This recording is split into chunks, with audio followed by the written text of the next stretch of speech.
Rabbi syrah li sadri wa yassir li amri wahlul 'uqdatam min lisani yafqahu qawli.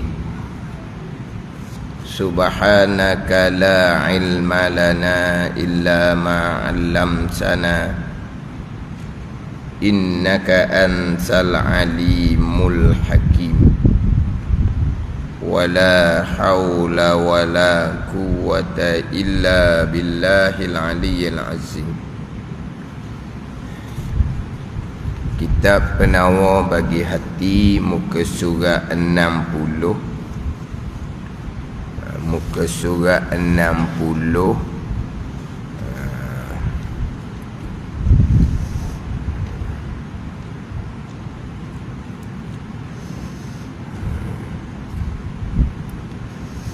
Muka surat 60 baris yang ke-10 daripada atas. Tak? Baris ke-10 daripada atas. Qala al-muallifu rahimahullahu ta'ala wa nafa'ana bi'ulumihi amin. Adapun sebab riak yang kedua, maka iaitu sebab riak yang kedua, takut dicela manusia, takut dicela dikata oleh manusia. Maka obat takut dicela manusia ni, bahawa menetapkan ia seseorang di dalam hatinya, hati seseorang, akan bahawasanya cela mereka itu manusia, tiada memberi mudarat ia cela mereka itu akan seseorang, jika ada ia seseorang yang dipuji pada sisi Allah Subhanahu wa ta'ala. Di sisi Allah dipuji akan seseorang, walaupun dicela oleh manusia sekalipun, tiada memberi mudarat, dan menetapkan ia seseorang di dalam hatinya akan bahawasanya tiada mengerjakan ia akan riak, sebab dan menetap ia dalam hatinya akan bahawasanya tiada mengerjakan ia seorang akan riak, yang sebab bagi murka Allah Ta'ala, kerana takut akan cela makhluk yang tiada memberi mudarat, dan memada akan dia akan seseorang oleh bahawasanya manusia, jika mengetahui mereka itu manusia akan kosak riak yang di dalam hatinya, hati seseorang, nescaya benci mereka itu manusia akan seseorang, dan bahawasanya riak itu tak dapat tiada, nyata ia riak bagi manusia, sama ada segera atau lambat, maka murka mereka itu manusia, dan mencela mereka itu manusia akan seseorang yang riak. Adapun sebab riak yang kedua daripada 3 sebab riak, maka iaitu takut dicela manusia, takut dicela oleh manusia. Itu sebab yang kedua yang menjadi sebab punca kepada sifat riak. Buat amal ibadah kerana selain daripada Allah Subhanahu wa ta'ala, yang riak ni sifat yang mazmumah, sifat yang dicela pada syarak, yang haram ijma' ulama, serta berdosa besar, fasik orang yang bersifat dengan riak. Dan riak ni dinamakan dia sebagai syirik yang kecil. Kemudian yang menjadi punca sebab kepada riak ada 3. Yang pertama, terdahulu kasih akan dipuji, suka dipuji. Hati kasih suka dipuji. Kasih suka dipuji ni terdahulu, termasuk di dalam sifat kecelaan. Kasih akan kemegahan, kasih akan ketinggian. Dahulu dibicara sifat kecelaan, kasih akan kemegahan. Jadi macam mana untuk mengatasi kasih akan dipuji? Untuk mengatasi kasih suka akan dipuji, kita kena ingat bahawa pujian seseorang kepada kita adalah yang diwahamkan sahaja, bukan kesempurnaan yang sebenar. Seseorang kata banyak ilmu, tak sebenar. Seseorang kata banyak amal, tak sebenar. Banyak ilmu, amalnya macam mana? Banyak amal, Tuhan terimanya banyak mana?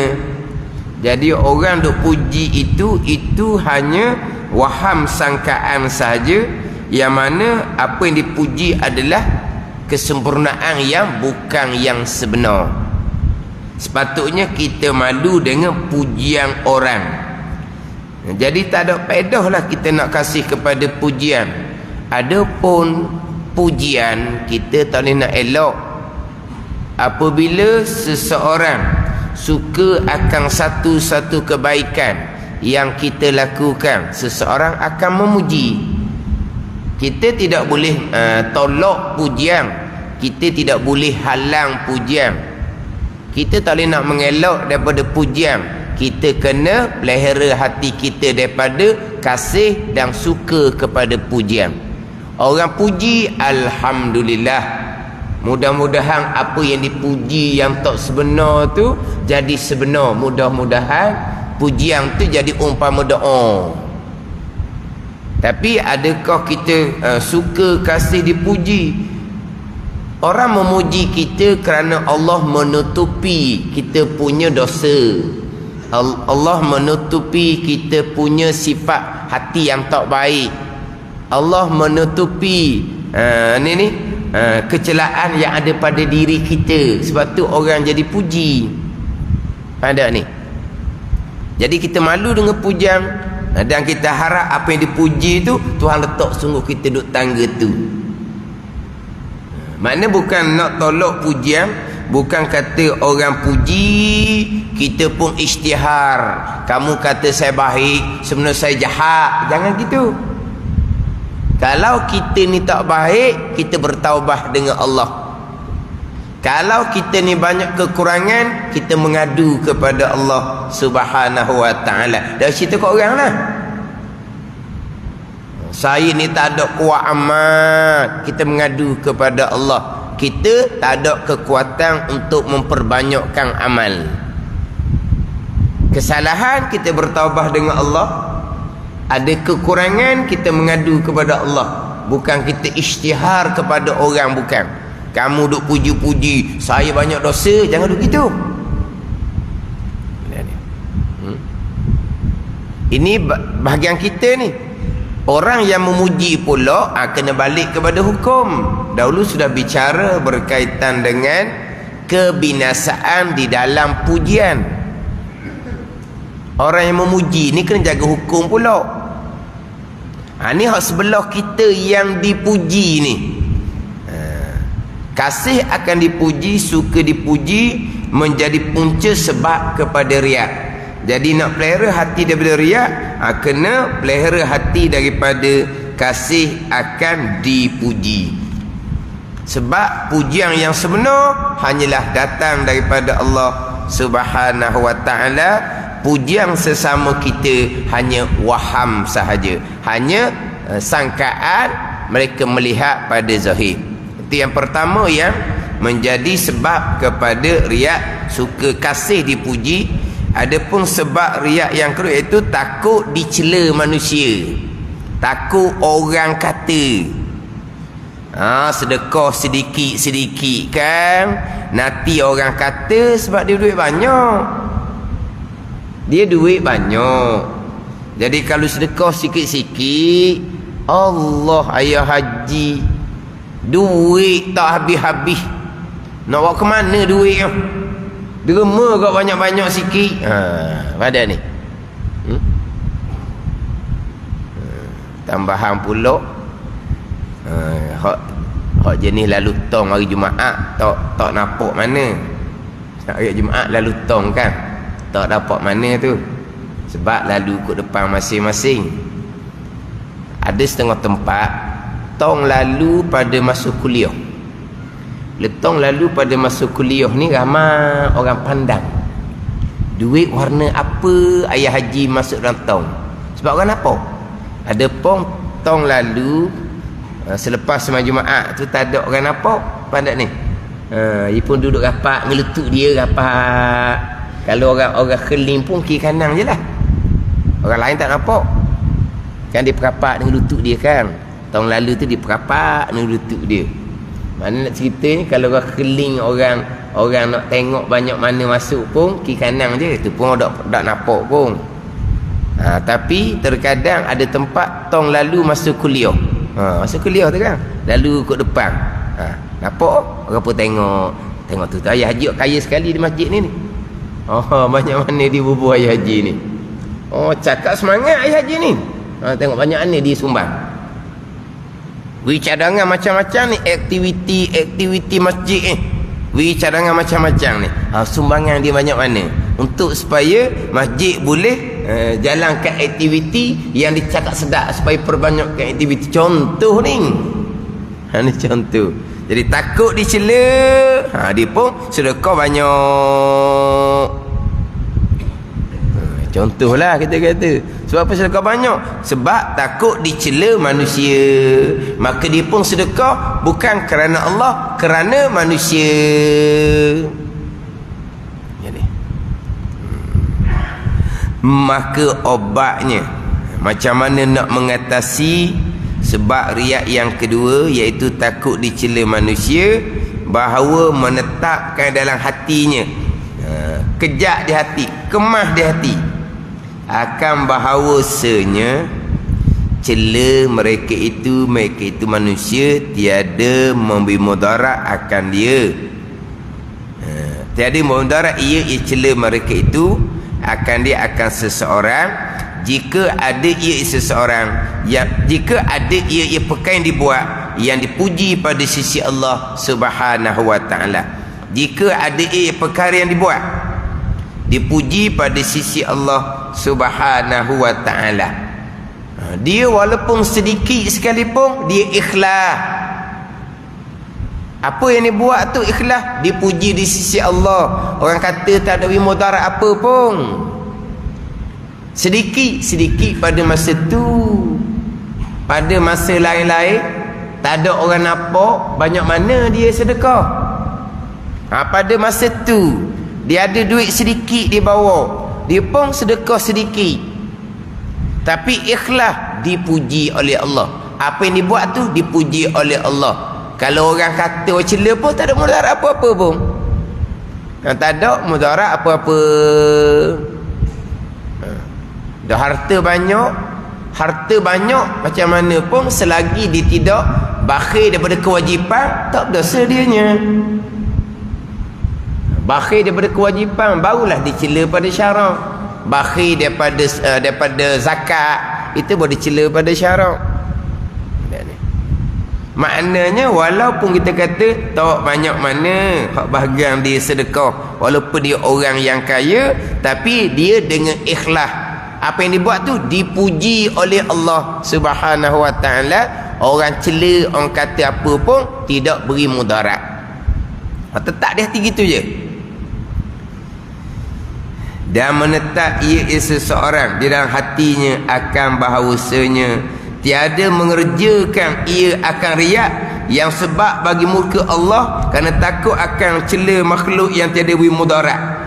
bahawasanya tiada mengerja ia akan riak yang sebab bagi murka Allah, kerana takut akan cela makhluk yang tiada mudarat. Dia tidak akan buat satu perkara kalau kerana riak. Kalau kerana riak tu sebab bagi murka Allah. Walaupun dicela oleh manusia sekalipun, oleh makhluk yang tak mudarat sekali, tidak mudarat sama sekali. Apa yang nak lakukan? Letak niat molek. Orang cela tak mudarat, kita buat perkara yang dicela oleh Allah. Riak tadi ni, sedekah banyak-banyak. Kerana apa? Kerana nak tunjuk kepada orang Allah murka. Allah murka, tapi kenapa? Kerana takut dicela oleh makhluk, oleh manusia yang tak mudarat. Kita letak dah gitu. Kita nak buat satu perkara yang mana kalau kita buat tu dengan riak, yang mana riak tu sebab bagi murka Allah. Kita tak buat kenapa? Kerana takut dicela oleh makhluk yang tak mudarat. Maknanya walaupun makhluk cela sekalipun, kita tinggal perbuatan yang dimurkai oleh Allah Subhanahu wa taala. Kalau kita buat kerana apa? Kerana takut dicela. Cela manusia tak mudarat sama sekali. Dan memada akan seseorang oleh bangsa manusia jika mengetahui mereka itu manusia akan kosak riak dalam hatinya, nescaya benci mereka itu manusia akan seseorang. Kalau kita buat satu-satu perkara bukan kerana Allah, orang pun tengok apa yang kita lakukan bukan kerana Allah, orang puji kita. Puji ni ketika mereka tidak mengetahui bahawa apa yang kita lakukan tu riak. Kalau mereka tahu, mereka akan cela, mereka akan benci kepada kita yang buat sesuatu kerana riak. Jadi orang tengok ni zahirnya zahir buat baik lah, tapi orang tahu akhirnya dibuat tu kerana apa? Kerana untuk dapat pujian, untuk elok celaan. Orang tahu akhirnya bahawa buat satu perkara kosak riak, nescaya benci mereka itu akan dia. Riak di hati, orang tidak akan mengetahui. Dan bahawasanya riak itu tak dapat tiada, nyata ia bagi manusia sama ada segera atau lambat. Maka murka mereka itu manusia dan mencela mereka itu manusia akan seseorang yang riak. Buat amal kerana riak, kerana pujian ataupun elok celaan manusia, akhirnya buat amal kosak riak itu akan diketahui oleh manusia. Manusia akan benci. Lambat laun orang akan mengetahui yang seseorang buat amal bukan kerana Allah. Contohnya kemudian diungkit balik. Diungkit balik yang dibuat selama ni, dia pun akan ungkit balik. Nyatalah bagi orang selama ni kebaikan yang dilakukan bukan kerana Allah Subhanahu wa taala. Riak sifat hati masing-masing, tetapi akhirnya orang akan tahu. Berbeza dengan orang yang ikhlas. Orang ikhlas akhirnya orang akan puji berpanjangan walaupun selepas dia mati. Orang buat satu-satu kebaikan bukan kerana Allah, akhirnya orang tahu.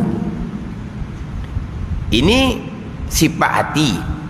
Tapi kalau buat amal bukan kerana Allah, kerana untuk dipuji, kerana nak elok celaan, akhirnya orang dok puji, tiba-tiba orang cela pula, maka kita pun akan ungkit kebaikan yang kita lakukan supaya orang puji semula kita. Kita cerita balik kebaikan kita supaya orang tidak cela kita. Jadi nyatalah bahawa apa kebaikan yang kita lakukan bukan kerana Allah. Kalau kerana Allah tak ada kira, puji alhamdulillah, cela, kita sabar, kita redha. Yang pentingnya apa yang kita lakukan diredai oleh Allah Subhanahu wa taala. Mana kalau buat amal kerana riak, akhirnya orang tahu, orang akan benci kepada kita. Maknanya segera ke lambat ke akan nyata riak tu bagi manusia yang lain.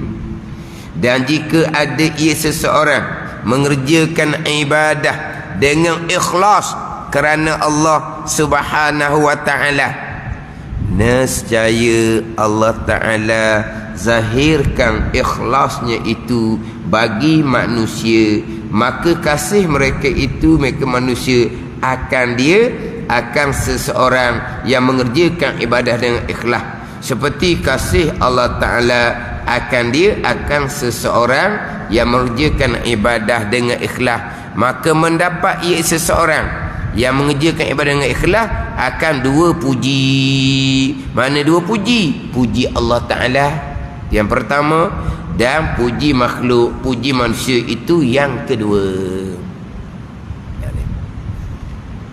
Seseorang yang mengerjakan amal ibadah dengan ikhlas, Tuhan akan berzahir juga kemudian. Macam sebut tadi lah, kalau orang buat amal ibadah bukan kerana Allah, akhirnya nyata orang akan benci. Seseorang yang buat amal ibadah kerana Allah, ikhlas dianya, akhirnya Allah zahirkan keikhlasan itu kepada manusia yang lain. Dia bukan nak menzahirkan keikhlasan dia, Allah akan zahirkan. Allah akan zahirkan. Bila Allah zahirkan keikhlasan seseorang, maka kasihlah mereka itu akan dia, seperti kasih Allah Ta'ala akan dia, maka mendapat ia akan dua puji. Puji Allah Ta'ala dan puji makhluk, puji manusia. Sebab itulah kita buat apa-apa perkara, terkadang lambat timbul. Lambat timbul. Tapi apabila timbul, dia kemah kekal lama. Cepat timbul, tapi tapak dok kemah, akhirnya terbalik.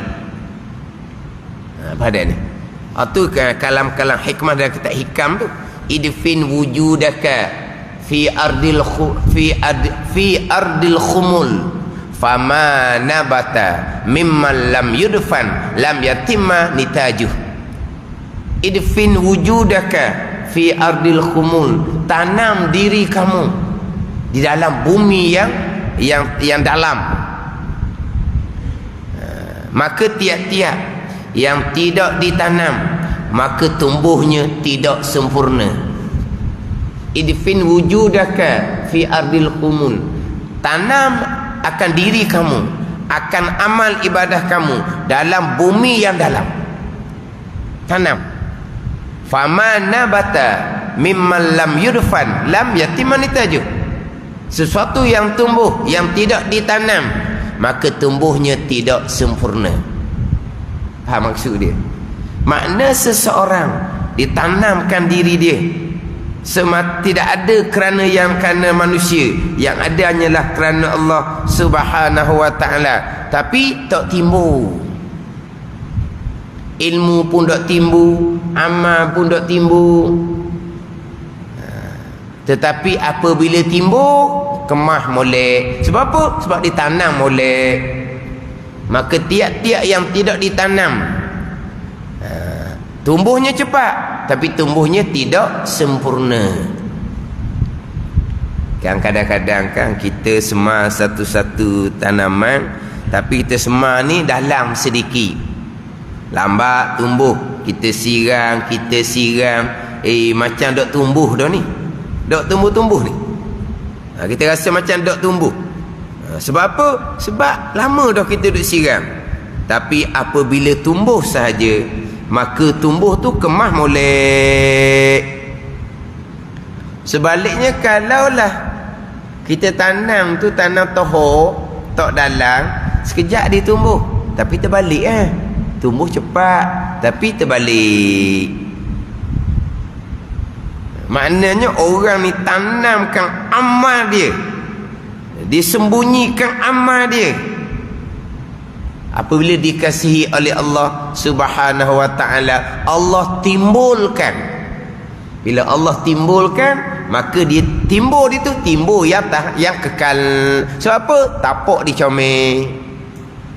Hak jenis menonjol ni. Orang puji sangat-sangat, puji sangat-sangat. Tapi nyatalah kemudian apa yang dilakukan hanya kerana untuk dapat pujian, sanjungan, untuk elok daripada dicela oleh manusia. Apabila manusia puji, sanjung apa semua, maka mudah kehidupan, tapi tak akan tahan lama. Sebab apa? Sebab nyata kemudian orang pun pakat beci. Idfin wujudaka fi ardil khumul, tanam oleh kamu akan diri kamu, akan keadaan amal kamu pada bumi yang tersembunyi. Tanam. Bila timbul, ditimbulkan oleh Allah Subhanahu wa ta'ala. Sebab tu kadang-kadang orang-orang yang ikhlas, yang dikasihi di sisi Allah Subhanahu wa ta'ala, lambat nak timbul. Kadang-kadang timbul tu kemudian. Kadang-kadang tuan timbul lepas dia mati. Dipuji disanjung oleh orang. Dipuji disanjung lepas daripada dia mati, selamat dia daripada ujian. Ada ni. Tapi mana orang yang dipuji, diangkat, disanjung, dipuji, diangkat, disanjung, akhirnya dicela. Mana? Puji ke, cela ke, kita di sisi Allah macam mana? Kita di sisi Allah macam mana? Manusia puji, sebenarnya orang yang puji tu kesempurnaan tidak sebenar. Orang cela kita, di sisi Allah apa yang kita lakukan salah ke? Ada salah, itu jalan sebenar. Cela nak cela pun tak ada mudarat apa pun. Tak ada mudarat apa. Janji di sisi Allah, dikasihi di sisi Allah, diredai di sisi Allah Subhanahu wa ta'ala. Kadang-kadang satu-satu kebaikan yang nak dilakukan bukan mudah. Orang kadang-kadang cela macam-macam, tak ada mudarat apa. Kadang-kadang orang cela tu pula mari minta maaf. Sebelum tu kata macam-macam. Ada ni. Lepas tu macam mana kita jalan je lah. Jalan tu betul ke tak betul, situ je. Orang duk cela, duk kata macam-macam, tak apalah, tak ada mudarat apa pun. Orang cela tak ada mudarat. Tapi terkadang akhirnya yang mencela tu sedar. Sebelum tu puji melambung-lambung kepada seseorang, nyata kemudian dia tidak ikhlas pun. Nyata kemudian apa dia bawa salah, akhirnya pakat cela, akhirnya pakat tinggal. Dan mana seumpama tu manusia, sebelum tu disanjung-sanjung, diangkat-angkat, akhirnya ditinggalkan. Ada orang akhirnya perlahan-lahan sampai masa mati disanjungi oleh orang ramai. Ada orang ni kemudian tak ada mati keseorangan. Ada yang seumpama tu. Sebelum tu apa? Di kemuncak kemasyhuran. Kita bukan cerita bab kemasyhuran duniawi ni.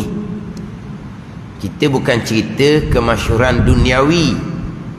Kadang-kadang orang kan masyhur dunia, akhirnya dia jatuh. Bukan cerita waktu ni.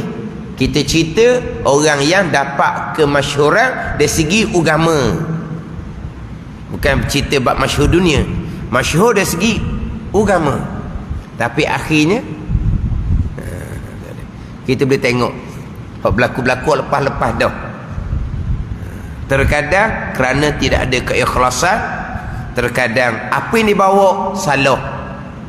Tapi orang suka orang puji mula-mula. Bila nyata salah, betul tapi tak ikhlas. Bila nyata tak ikhlas, akhirnya akan dibenci, akan ditinggalkan. Lepas tu kata, orang puji ke, orang cela ke, perhitungan kita dengan Allah Subhanahu wa taala, buat betul ikhlas dengan Allah Subhanahu wa taala. Buat betul, lepas tu hati ikhlas. Orang puji alhamdulillah, orang tak puji pun tak ada apa-apa. Kita buat betul, niat kita betul, orang cela pun tak ada mudarat apa-apa pun.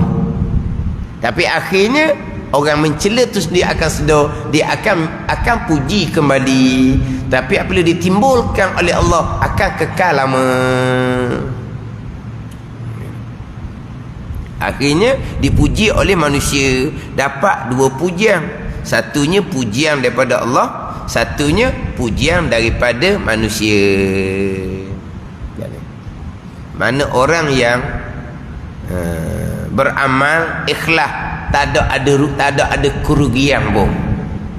Pada ni orang buat amal ikhlas tak ada rugi. Di sisi Allah akhirah tetap ada. Dunia rugi ke? Tak ada rugi orang buat amal ikhlas lillahi ta'ala. Di dunia pun tak rugi. Walaupun naiknya kemudian tak akan rugi. Akhirah untung sebab dia buat amal ikhlas. Dunia tak akan rugi. Tapi kalau buat amal bukan kerana Allah, nak pujian, nak elok cercaan, di sisi Allah dimurkai, di sisi manusia akhirnya orang akan menyedari, orang akan benci.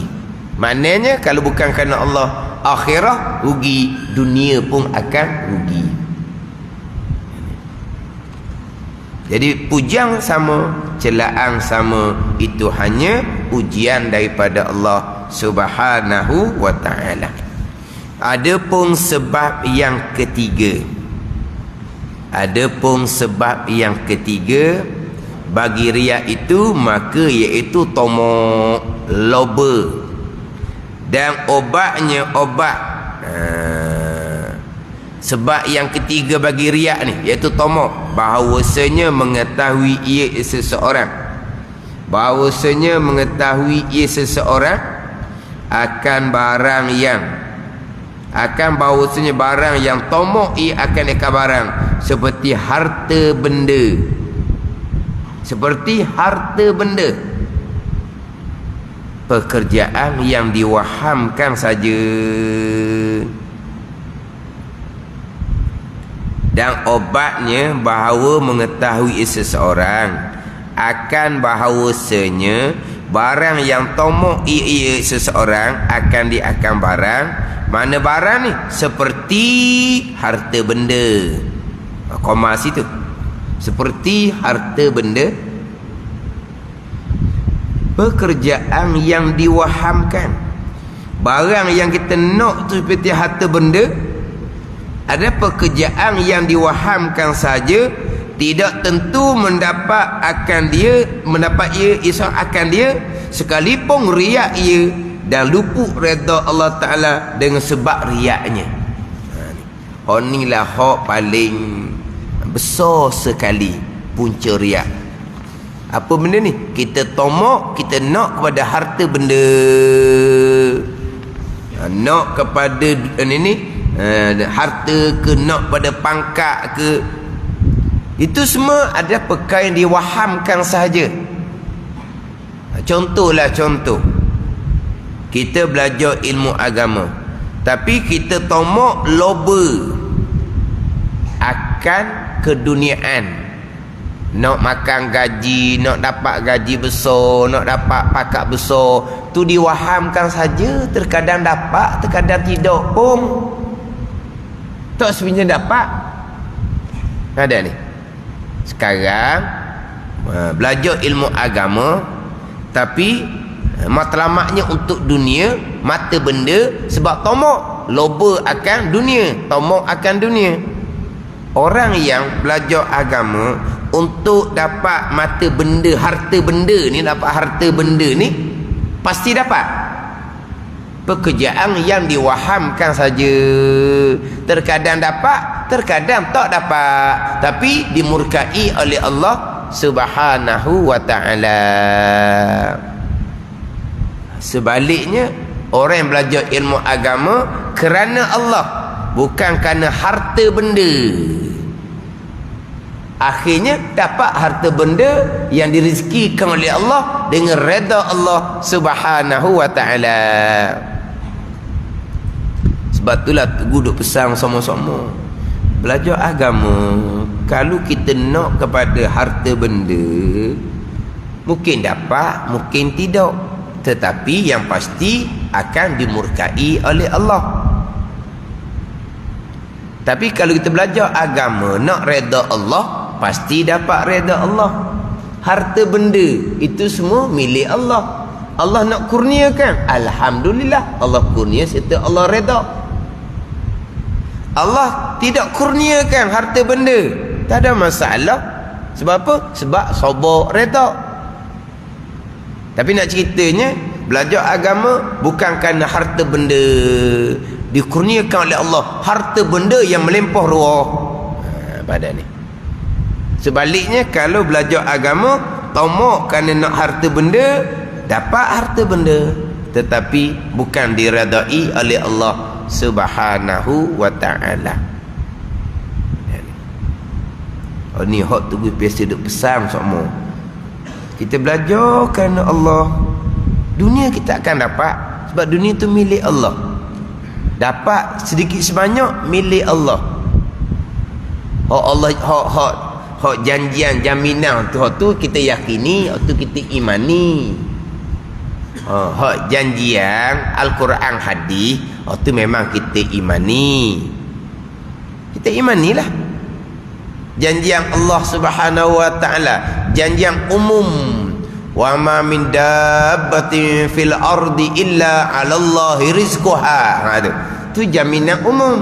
Tidak ada yang melata atas muka bumi ni melainkan atas Allah rezekinya. Umum, jaminan umum. Wa ma min dabbatin fil ardi illa 'ala Allahi rizquha. Maksudnya tidak ada yang melata atas muka bumi ni. Manusia ke, binatang ke, manusia mukmin ke, manusia kafir ke, rezeki daripada Allah Subhanahu wa ta'ala. Tu jaminan umum. Jaminan khas pula, wa may yattaqillaha yaj'al lahu makhrajan wa yarzuqhu min haitsu la yahtasib. Rasanya ayat tu dah payah terjemah dah. Ayat tu kan ada tepek dinding kan, wa may yattaqillah tu nah. Tahu makna ayat tu dah? Wa may yattaqillah, janji bertakwa. Janji bertakwa, Allah Ta'ala akan jadikan jalan keluar, dan Allah Ta'ala akan beri rezeki yang atas jalan tidak disangka-sangka. Kita yakin, beriman dengan janjian Al-Quran. Nabi khaskan lagi bertakwa ni dengan menuntut ilmu. Man talabal ilma takaffalallahu rizqah. Sesiapa yang belajar ilmu agama, Allah akan mencukupkan rezeki. Tu lagi khas lagi daripada mereka yang bertakwa. Tuhan akan mencukupkan. Cukup. Tak mewah pun cukup. Cukup. Allah akan mencukupkan. Cukup lah. Cukup kodok-kodok. Tidak meminta-minta, cukup. Tak banyak, tak mewah, cukup. Hak tu hak jaminan, janjian yang semua kita imani. Cuma kita beriman tu kuat ke tak kuat tu atas dalaman masing-masing lah. Belajar agama nak makan gapa, tak percaya kepada janji Allah ke, tak percaya pada janji Allah, kufur. Tak ada orang tak percaya. Tapi kepercayaan iman tak kuat. Itu jemput belajar agama nak makan apa. Berarti tidak beriman dengan Al-Quran. Jangan kata gitu. Beriman tapi iman tak kuat. Jangan mudah-mudah pula belajar agama nak makan apa, tidak beriman dengan Al-Quran Al-Karim, kafir. Jangan gitu. Jangan gitu. Semua orang beriman, rezeki daripada Allah. Semua kita beriman, rezeki daripada Allah. Orang yang bertakwa, kita imani akan dapat rezeki daripada jalan tidak disangka-sangka. Tapi kenapa? Tu kerana iman kita lemah. Begitu jelah. Iman lemah comel. Siapa kata comel iman lemah? Tapi jangan kita kafirkan. Jangan kita kata kafir tidak beriman sebab tak beriman dengan Al-Quranul Karim. Bukan gitu. Jangan mudah-mudah pula.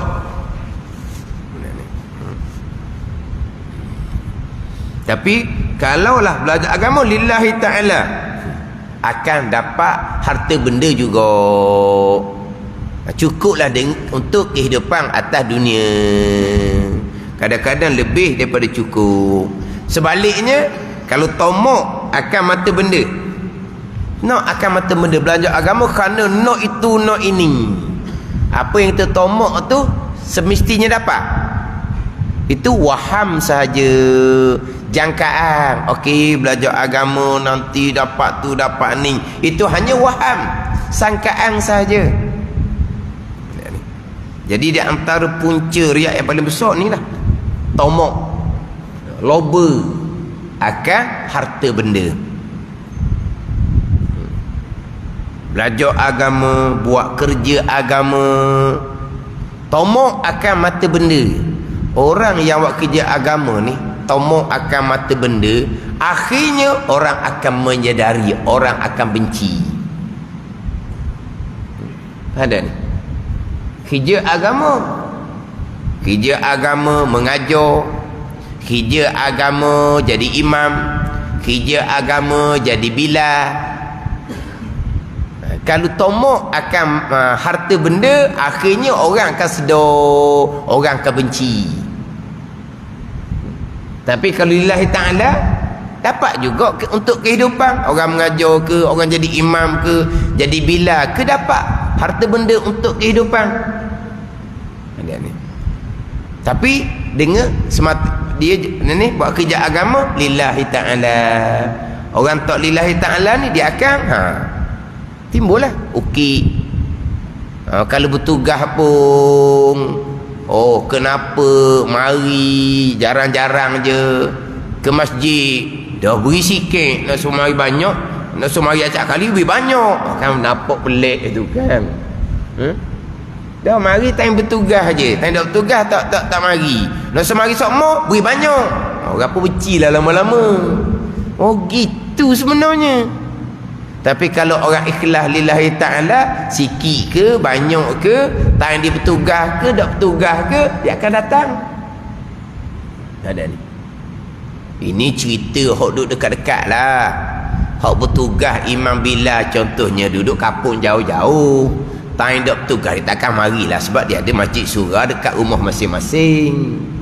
Ini kita cerita hok kampung. Hok tu imam tu bila tu kira masjid belaka kan. Kira masjid belaka. Hok jenis tu imam tu bila hok pindah situ pindah sini, masing-masing duduk jauh, bukan dekat-dekat. Time tak bertugas di semayang masjid kampung dia pulaknya, rumah tepi rumah dia pun ada surah.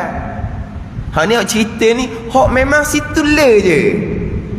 Hok kampung lah biasa ni, hok kampung. Oh time bertugas je mari, time bertugas tak nitah orang panggil. Time tak tugas tak nitah.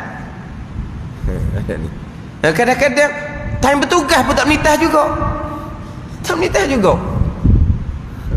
Time bertugas tak menitah. Sebab apa? Beri sikit pula dapat berterima. Ada ke besing gitu, beri sikit. Kadang-kadang mari, kadang-kadang dok wahara kali masjid. Dan mana hak tugas ni? Faham bang? Pada ni. Tapi kalau orang hak lillahi ta'ala dah hidup dekat situ je. Cuma kadang-kadang ni kalau masjid ni orang masing-masing ada surat tepi rumah, tu lain cerita lah.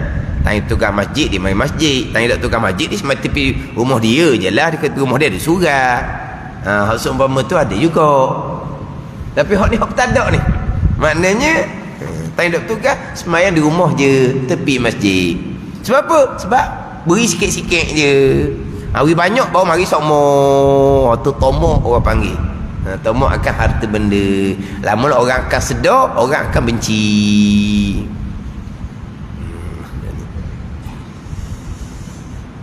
Ini hak tomok, loba akan harta benda ni lah hak paling besar sekali, menjadi sebab bagi riak. Dan obatnya macam mana nak mengatasi tomok ni, loba ni nak pada harta benda ni, bahawa mengetahui ia seseorang akan bahawasanya barang yang tomok ia seorang akan diakan barang seperti harta benda, pekerjaan yang diwahamkan saja, tak semesti dapat harta benda. Tiada tentu mendapat ia seorang akan dia, akan harta benda tak tentu. Sekalipun riak ia dia nak waktu dah mesti dapat ke? Tak mestinya. Dan luput redha Allah Subhanahu wa taala dengan sebab riaknya. Dengan sebab riaknya itu, dan luput redha Allah Ta'ala dengan sebab riaknya itu, pekerjaan yang tetap diyakinkan. Yang sahihnya riak akan luput redha Allah, tu pasti, tu yakin. Yang kita belajar wa'amal nak dapat harta benda, pekerjaan yang diwahamkan saja. Kita belajar agama kerana untuk dapat harta benda, maka belajar tu riak yang yang tetap, pekerjaan yang tetap yang diyakinkan adalah akan luput redha Allah Subhanahu wa taala, akan dimurkai oleh Allah Subhanahu wa taala. Kita belajar agama, kita tomok loba kepada harta benda, semestinya dapat. Terkadang dapat, terkadang tak dapat. Tapi yang yakin, yang tetap, yang pasti akan luput redha Allah, tak dapat redha Allah, bahkan dimurkai oleh Allah Subhanahu wa taala. Tapi kalau belajar agama kerana Allah Subhanahu wa taala, Allah Taala kurniakan juga harta benda. Allah Taala akan cukupkan juga harta benda yang Allah Taala redha, harta benda yang diberkati oleh Allah Subhanahu wa taala. Batu tu biasa pesan, kita belajar agama kerana Allah, kita dapat dunia.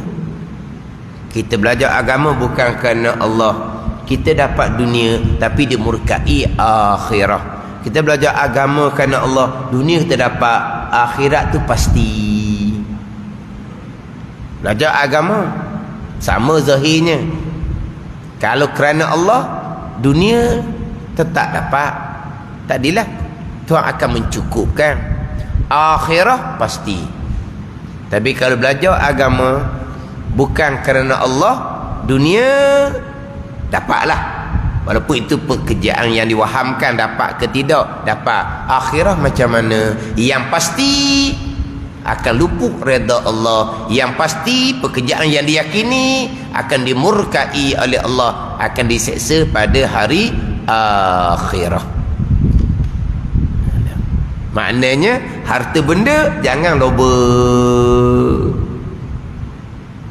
Belajar agama, wa amal agama kerana Allah Subhanahu wa taala semata-mata. Alhamdulillah. Dan bahawasanya mereka yang tomok pada makhluk, tomok pada harta benda yang ada pada tangan seseorang, tiada sunyi ia daripada kehinaan. Kena ingat gitu. Orang ni kadang-kadang dia pergi rapak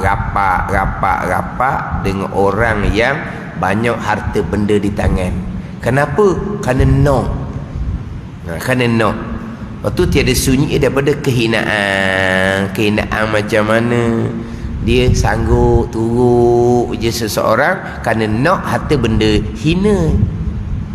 Dan akhirnya seseorang yang harta benda banyak di tangan, dia pun akan sedar orang ni berapat ada matlamat yang lain.